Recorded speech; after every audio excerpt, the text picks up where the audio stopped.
So our final teller of the evening is someone, when I see him put his name in the moth hat, I just get this sinking feeling because I know he's probably going to kick my butt, and it just, no, he's an amazing storyteller. We're so excited to have Bryan Suddith. Bryan came all the way from Dayton, Ohio, and as he does monthly for the Moth. And he's a Dayton-based storyteller. He traces his love of storytelling back to his grandparents. He's won 2 Louisville Moth Story Slams, has competed in the Grand Slam, has won multiple Story Slams in Dayton, and actually became the producer of the Dayton Story Slam in April of 2016. Bryan's a graduate of Murray State University and earned his graduate degree from the University of Dayton. He's a former nonprofit executive, former local government professional, and former social worker, God bless you. He writes about food for, which is like my dream job, for Dayton, Ohio's mostmetro.com, and he's been married to Melissa, who's here tonight, for 20 years. Congratulations, you guys. And he's the proud father to a college freshman, Caleb, and high school sophomore, Andrew. So please welcome to the stage, Bryan Suddith.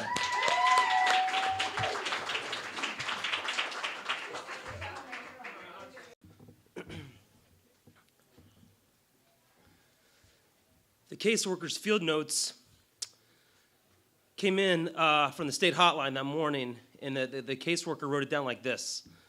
2 boys, approximately ages 8 and 10, were home alone, and had been home alone for an extended period of time. The report by the caseworker noted that there was no utilities in the home, the mother couldn't be located, and there was no food for the boys. My brother and I are 20 months apart. We grew up on a dead-end street, working class people. My dad was a truck driver. My mom was a stay-at-home mom who worked on occasion when times needed. I didn't really know growing up, but we were lower middle class most of my life until junior high when we moved securely to the middle class. My mom had gone to work in college and became a nurse, and that allowed things to happen for our family, like for me to go to college. The first of any of my cousins to do that. So my worldview was that that's the way things were. We lived on food stamps for a summer. My dad got laid off in the 80s when truck driving was hard, and we had food stamps, and it was tough. But my mom and dad were always there, and the neighbors always checked on us. And when times were tough, I would walk the rent check to the landlord that lived in the house behind us a couple of days late. And she was always generous and would still give me butterscotch candy before I walked back through the field to my house.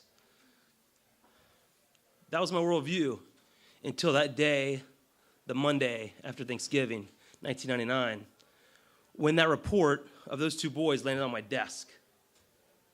I'd been a social worker for exactly 8 weeks, probably 8 weeks at that time. At that time in Florida, in the late 90s, the social welfare system was a hot mess. That's the only way you can describe it. It was being torn apart at the very top, and people were suffering at the very bottom, and they put out a plea for professionals. And the requirements were to have a college degree and experience with children. I was living a retired lifestyle. My wife was an Air Force officer, and in between time at the beach and the golf course, I needed something to do, so I applied to be a social worker. My qualifications were I had a Bachelor of Science degree from the Murray State University in Parks and Recreation Management. I had worked since I was 14 with children. I'd been a camp counselor. I had been a recreation center director. I had done those things like I was the guy you trusted your 3rd grader with after school, and I was honestly more comfortable with 3rd graders than adults. But they needed social workers, and I needed something to do because I'm not built for the beach, and I had to do something. So I got hired. There was 6 weeks of training to be a social worker in 1999 in Florida, and the 3 weeks I shadowed a chain-smoking alcoholic who had given his life to the cause. And then there's 3 weeks of classes before that where you learn how to fill out the chronological case file and how to use the statewide system to enter case notes. My title was Child Safety Investigator. And they give me a laminated name badge on a metal chain. And I went to the office in Rockledge, Florida every day. Now, the week before this report, I had a rough week. I had a couple big calls. One was a kid riding his bike in a cul-de-sac without a helmet. Now, the response from the Department of Children and Families in Florida in 1999 was exactly the same for that young man who was riding his bike without a helmet, because the neighbor called the 1-800 number on the state hotline to report child abuse, and that mandated a 24-hour response from somebody like me. Also, the week before, this very wealthy lady from Merritt Island, that's where all the rich people lived, she had a very sick toddler who had bad diarrhea and vomiting, and I could not understand that at 26 years old. But the case alleged that she had left her toddler in the car it was a really nice Suburban with air conditioning on, the doors locked, so she could run into the pharmacy and get medicine for him, and she's worried he'd make a mess in the store. Had to investigate that as abuse. Had a couple other minor cases in late 1990s. If you were a juvenile delinquent and you got sent to juvenile court and to juvenile detention, the cool thing to do was to call the abuse hotline on yourself and report your parents for abuse. Because then that triggered a social worker on your behalf and not your parents' behalf, like the courts are looking. So I had a couple of those too. So I'd been to juvenile court and to the detention center a few times the week before. So at 9 o'clock that Monday morning after Thanksgiving, when my wife and I had enjoyed like the holiday festival in Cocoa City, we had slept in and gone to church, living the life of two 20-somethings without a care in the world, the case of those two boys hit my desk. So my boss said, hey, just take a phone with you today on this one. I'm like, take a phone? I never take a phone. So I was doing reports and taking care of things over the weekend and cleaning up the weekend people that were on call because they would leave paperwork for us.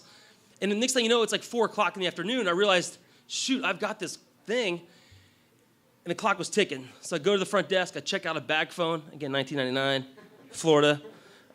Check the bag phone, grab a briefcase, and out the door I go.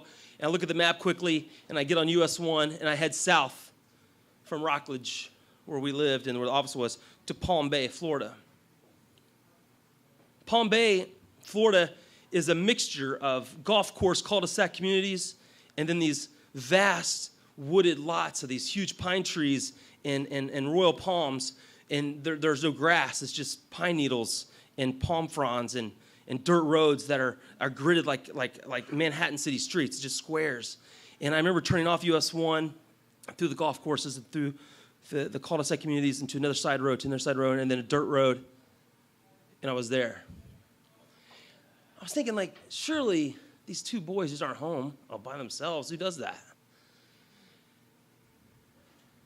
So I pull up, and I see the trailer. I kind of look around, and that house is way over there, but there's another house that's close. And so to delay the inevitable, I go to the neighbor's house. And the state hotline is an anonymous tip. I just Googled it last week preparing. They still use the same system. You can call the number and leave an anonymous tip alleging abuse, and it's going to trigger an automatic response. And a guy like me is going to show up. Hopefully somebody way more qualified.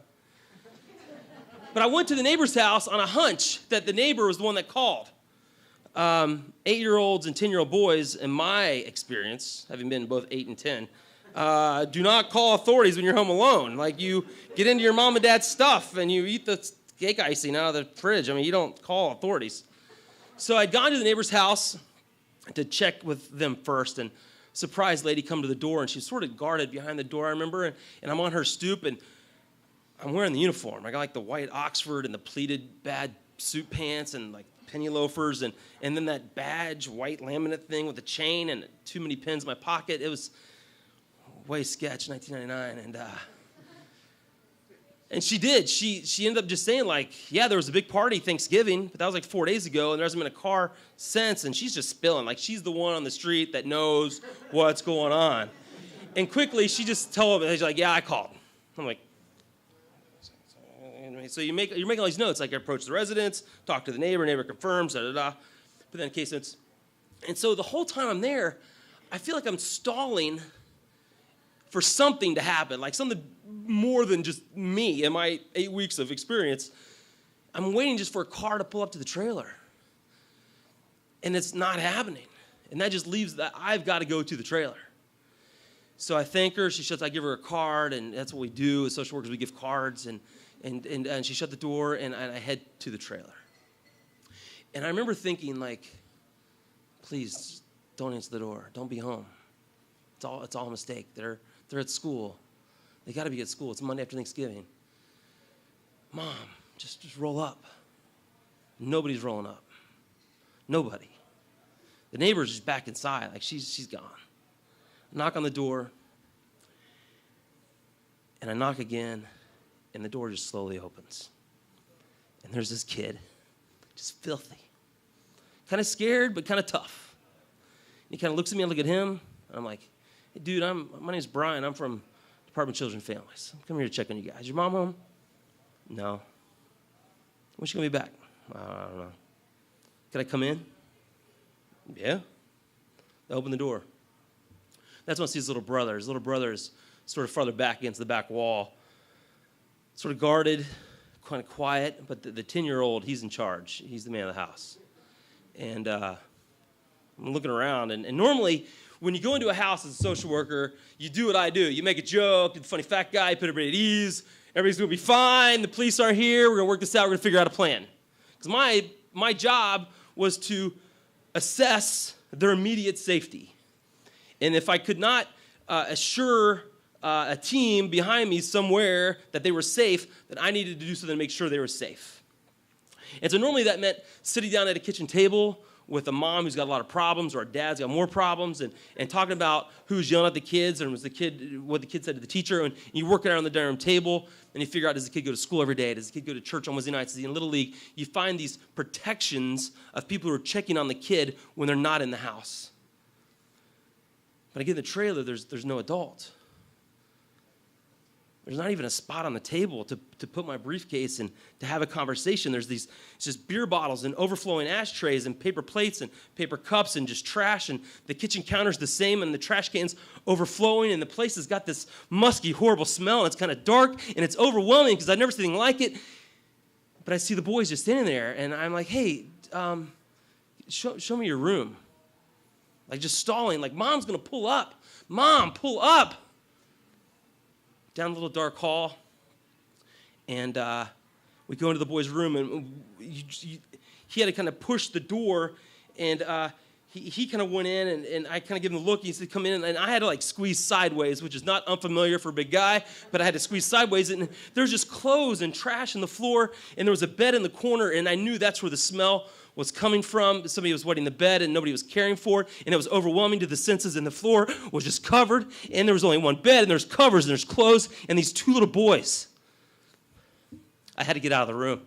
I go back out, and I see the bathroom. The bathroom's just a mess, and I remember like going into the bathroom and just turning the sink, and nothing happened, and then look at the toilet, and you knew the water wasn't moving, and I just had to get out the door to the front yard, just to breathe that Florida palm-filled air in November. And if you've ever lived 5 minutes from the beach like we did, you know that smell, and the smell is freedom, and it's cleanliness, and it's openness. And I just remember breathing deep, because you couldn't do that in that little trailer with walls, and the air was just closing in. And I just thought, those boys had been in here by themselves. I go back into the kitchen again, and I have a checklist. I'd been trained, so I'm making notes of all this stuff. There's no water. It's dark in here. And I go to the cabinets and opening cabinets, and I open the fridge. The fridge has the turkey carcass picked clean, still in the aluminum pan, and like 7 bottles of beer, and not a thing else. The cabinets, there's not a can of soup. There's not a box of cereal. There's like a third of a box of macaroni, and that's it. My brother and I were poor. But we knew, my mom went to work, we knew how to make macaroni and cheese. We knew how to make a canned chili out of beans and tomato sauce, and how to fry a hamburger. We knew how to make beanie weenies, because that was our favorite in Ohio. Don't make fun of it. And we knew how to do those things. We were masters. My brother, who's a grown man, could make a Jiffy blueberry muffin mix like no man's business. 1/3 cup of oil, 1 egg, and you bake it 350 for 11 minutes. That's all it takes.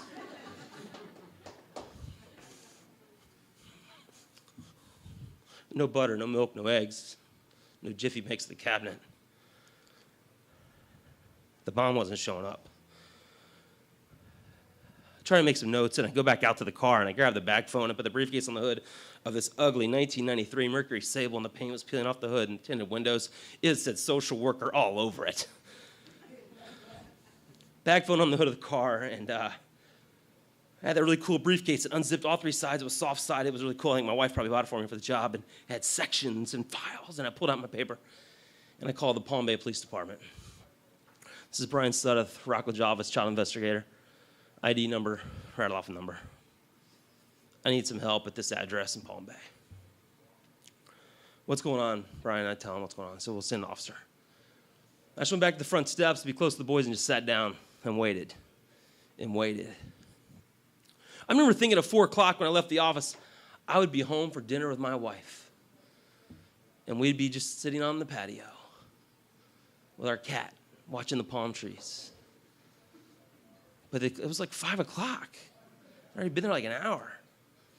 The police showed up, police officer, one guy, and he says, hey, what's going on? So I remember approaching his car and just leaning against the car, and it's kind of routine. I'd called police before. And I give him the lowdown, and he says, well, what are you going to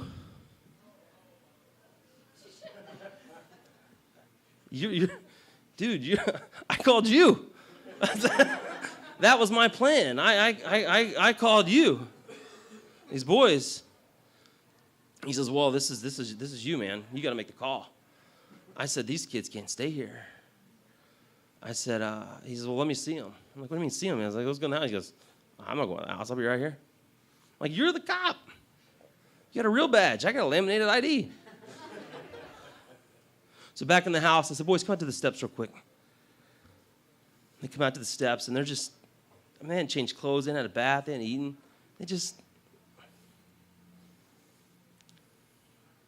Police officer said, what's the plan? I said, they can't stay here. There's no water. I didn't check the lights, but it's dark, and there's no food. They can't stay here. I don't know where their mom is. They don't know where their mom is. Neighbor hadn't seen the mom. Kids their dad didn't live there. He said, well, make the call. I'm like, I think I called you. So I go back to the briefcase, and I call the after-hours Brevard County Prosecutor's Office.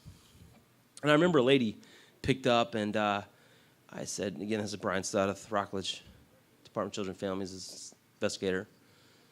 I said, we've got, give it a layout. She goes, what do you want to do? I'm like, why do you keep asking me this? Like I keep calling for help, and you keep asking me what I'm going to do like I called you. And she says, what do you want me to do? And then it clicked.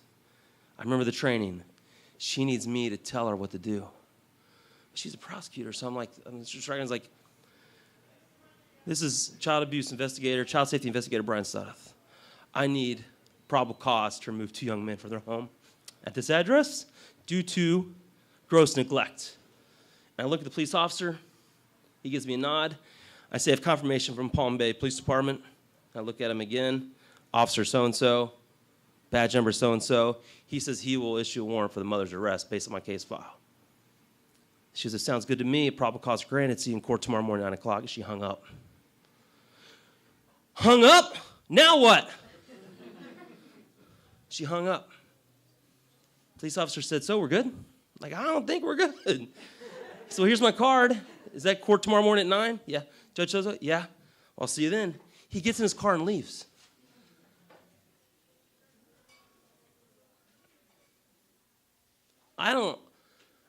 There's no amount of training that prepares you for that moment.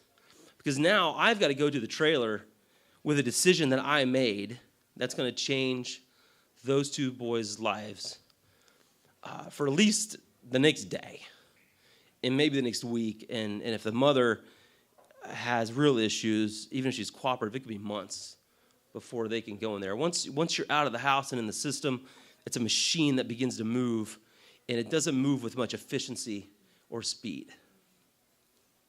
So I walked back into the trailer. I said, boys, you can't stay here tonight. Your mom's not here. Neighbor can't get a hold of her. We're going to see her. We got to go. Where are we going to go? I said, how's McDonald's sound? Well, yeah. Well, I just want you guys to do. I want you to just go find some clean clothes, get the stuff you need for school, and let's get up out of here. The thing about 18-year-old boys is they're always up for an adventure.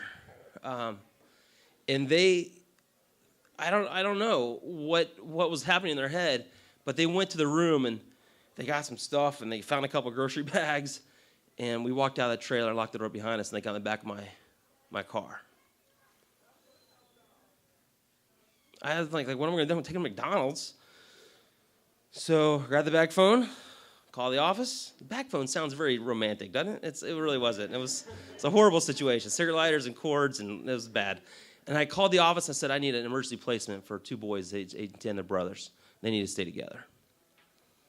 I says, well, we'll page you with an address, because it's pagers, right? It's a little step back in history.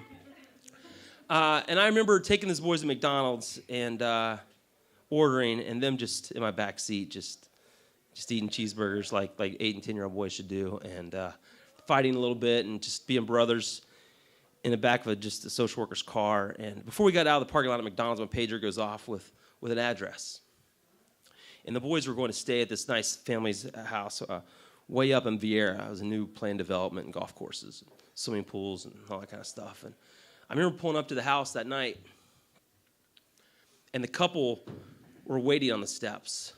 And I rolled up my junk old car that didn't belong in our neighborhood, and these 2 filthy boys stepped out. And I introduced myself, and they introduced themselves, and I introduced the 2 boys. And I felt like it was my job to say something encouraging to this man and woman who are doing the Lord's work, and taking these 2 boys they don't know that are just filthy and who knows what. But before it was over, I remember a lady hugging me and reassuring me, and I remember the boys just up for it, their bags, and they're like, "Thank you, Mr. Bryan," and then and they were off. I didn't get home that night till 8 o'clock. Those days, Melissa was sort of used to that. It happened a couple times, and I remember another time I brought home a baby that I had to remove from, I took from the hospital. The mother never had the baby, and I brought the baby home to the apartment. So I thought, hey, we're young newlyweds. She'll love this baby, And also, I had no idea what to do with the baby. Why would they let me take a baby out of the hospital? But I remember it just broke her heart. And she said, you can't do that. You can't bring kids to the apartment, or you can't bring babies back here. It's too much. So I remember driving past our apartment to take those boys to that house and dropping them off, and getting home late that night, explaining everything that happened. And it's probably just a footnote in our week, really, because social worker, it's a weird job. And I made it a year before I had to bail for health reasons and just sanity. And next morning in court, it was just like this. The mom wasn't there. The police officer was there. The judge, just it was like boom, boom, boom. Psh, I filed a piece of paperwork. It was over. And all for me, I'd go back and I'd transfer the file to a real social worker. They called them family caseworkers back then. And I remember that she took the case and finished it. I've thought about those boys a lot in those 18 years. But more so, I think about what that did to me. And I remember when our boys were born, our circumstances were different. I had a wife who left her job and her career to stay home with our boys, and I got to go to work every day, and I would come home, and there'd be dinner, and things were tight. But I remember the first time that the boys were small, 6, 7 maybe, and I remember we were out of milk, and just no milk, and grocery day was 2 or 3 days later. And it caused anxiety in me, and I had to make an emergency trip between planned trips to get milk. And then it happened again with butter. I don't know why butter. And it happened once with eggs, and there always had to be bread. And my wife, Melissa, put up with those idiosyncrasies, and she didn't really understand, why can I just wait 3 days for butter? Or why can I wait 2 days for milk? Well, in my house, there's always milk, bread, butter, and milk. It's always there. You could make anything out of that. You have French toast smorgasbord, all that stuff, right? You find the sugar, and you're good to go. There's a meal. And she put up with that, and I don't think I fully understood where those things was. I just knew that those boys didn't have those things for whatever reason, that their mother couldn't be there, whatever demons she was dealing with, whatever tragedies were in her life, those boys didn't have that. And I knew as a father, my boys would always have those. They would always have those, even if it meant weird, late at night, midweek trips to the store. I think bigger than that, I come away from thinking we're not meant to do this alone. Social workers aren't meant to solve problems alone, and that mother wasn't meant to do that alone. It's not fair. So now I think when I see a mother alone or a neighbor, that we've got to do better about watching what's happening in our communities. And social workers, there's like teachers here, and then social workers like right there, and our teachers now are social workers, and we got to help them all we can. So guys like me aren't stuck in the field by themselves making decisions for two little boys who should never been in that circumstance. Thanks.